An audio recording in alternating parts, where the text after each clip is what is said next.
Hello and welcome to the Cameorn Sadeghi Show on Spreaker.com. I am your host, Cameorn Sadeghi, and sorry about what just happened right now. We had a delay with the broadcast, technical difficulties here on the Cameorn Sadeghi Show. Sorry about the 5-minute delay.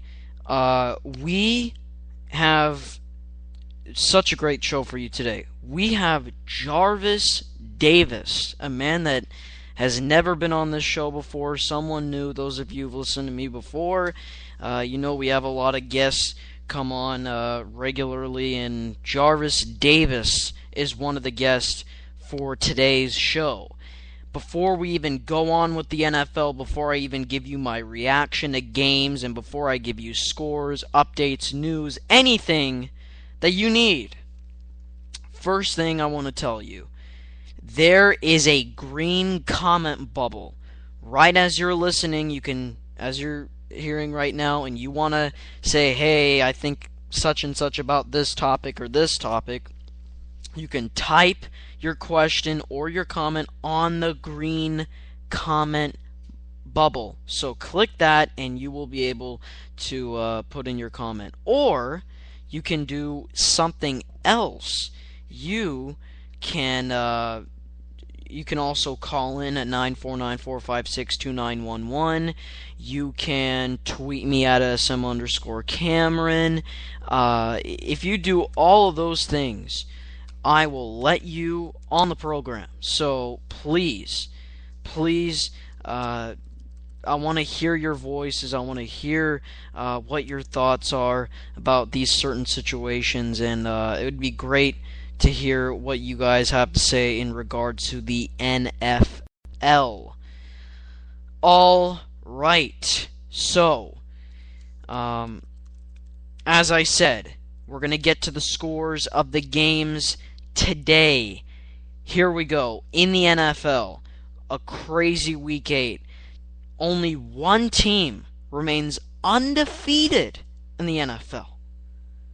We'll talk about how they played today as well on the program. But let's start out with two teams that one of them coming on the road had some controversy with their quarterback named Cam Newton. The Carolina Panthers walked into Soldier Field today. They had a comfortable lead in the fourth quarter, but Chicago with the comeback. Jay Cutler making some big-time plays in big-time situations, and they come out on top 23-22.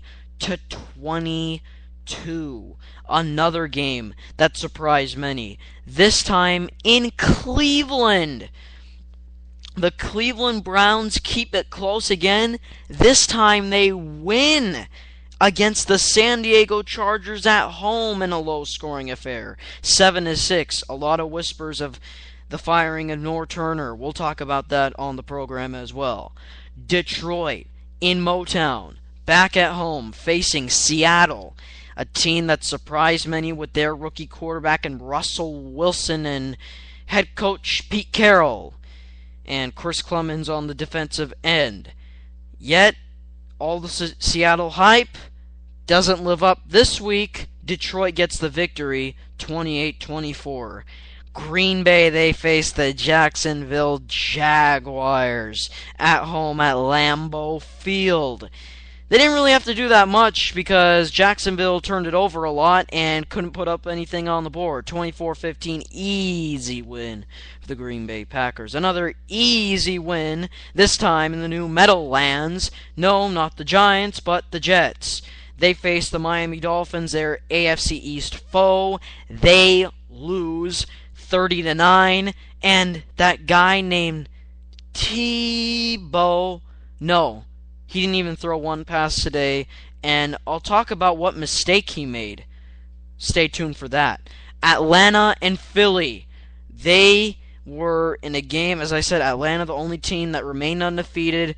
Atlanta improves to 7-0 on the road at Lincoln Financial, 30-17. Hotlanta. Washington and Pittsburgh.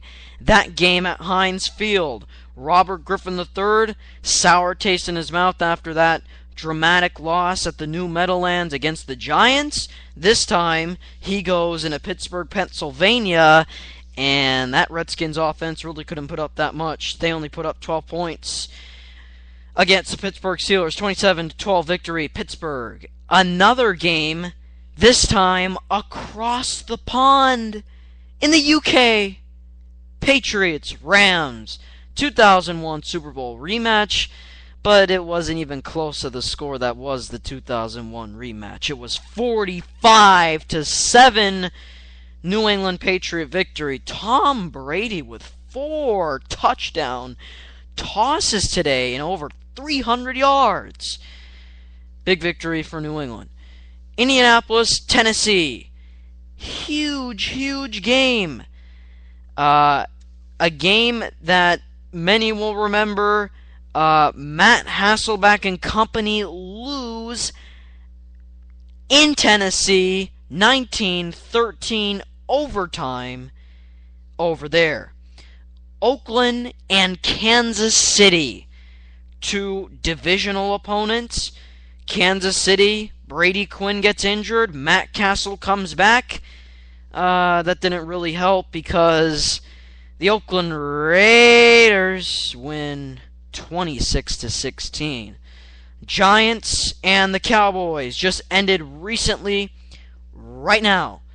The Cowboys trying to make a comeback, but they turned it over 6 times today. And I'm going to quote Troy Aikman from the Fox broadcast with Tom Brenneman. If you're going to turn it over 6 times, you're not going to win many football games. Amen to that. All right, done with the scores for today. We've got Jarvis Davis in about 17 minutes from now, but I want to get to my reaction on some of these games that occurred today. Let's go out to Cleveland, where the Cleveland Browns win a football game, to many surprise, against the San Diego Superchargers, but they didn't really look so super today, especially Norv Turner's play calling wasn't questioned from the Twitter sphere or otherwise. Especially in my opinion, yeah, his play calling wasn't that great, especially on that last drive on 4th and 10. That timeout at the end was really surprising. I mean, it seemed like San Diego was fine, and then all of a sudden Norv Turner calls a timeout for what apparent reason, I don't know. And I think we just got a call. Hello, are you calling for the show? Okay, what do you have to say about the NFL Week 8 today?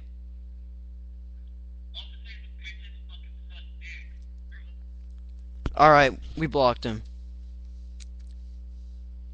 Okay, if you're gonna call on the program, and maybe you have to clarify this. Look, this is not Sirius satellite radio, okay? Don't come on the program and just yell obscenities. And just go off. Okay, I'm not Howard Stern. This is not Sirius satellite radio. This isn't HBO where anything goes. Okay? I give you guys free range, but don't abuse it. Otherwise, I might have to never accept the call again, the way we're going at it. I'm going to hang you up if you call into the program the fashion that you did. Or if you have a comment that's bad, I'm not reading it. I'm not tolerating this. When you come on the program, respect the show and respect what I'm doing. I'll respect you because I'm giving you the power to do this. Not a lot of people give you guys the power to do this. I will. So don't disrespect the power and the privilege that you have to call in the program. Don't. Just because it's an online show on Spreaker.com doesn't mean you can come on here and absolutely just go off. Worst caller we've ever had on this channel. Bar none. Alright?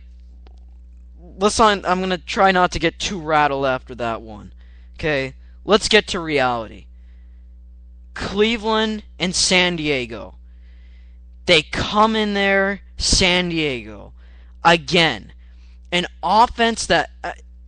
just, let's really break this down. Personnel-wise, talent-wise, there is absolutely no chance that the Browns have over the San Diego Chargers talent-wise. And how could a head coach, and look, I think Norv Turner is an offensive genius.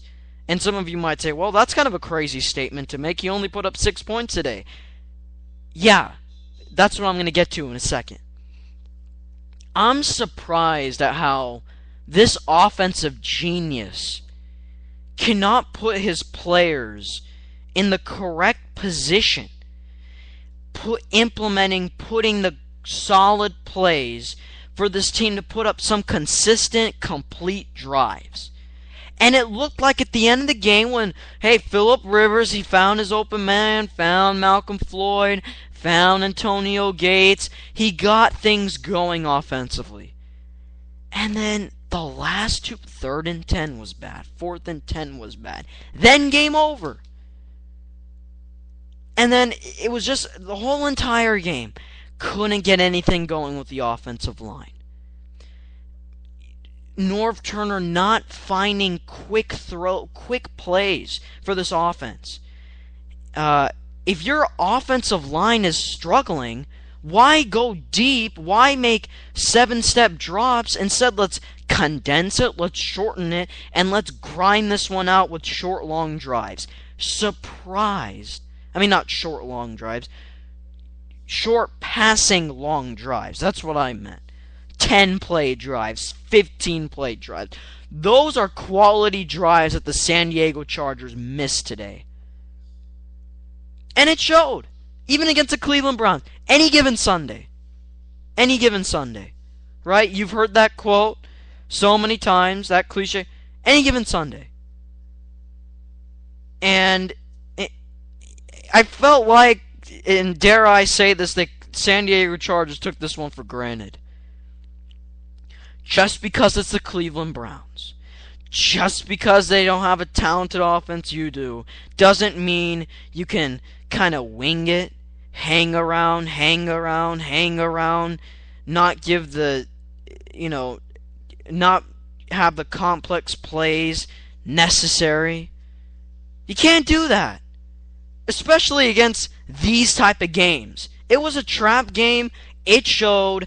Chargers lost. They've got some major problems. And it all starts at the top. Talent is not a problem. Coaching is a huge issue. I like Norv Turner, but this year and these past couple, the past year was pretty bad. This year especially, I expected a lot from the San Diego Chargers. Not seeing it. Huge problems. Need to get back on track. I say you gotta let go of Norv Turner. And it may not just be for this year.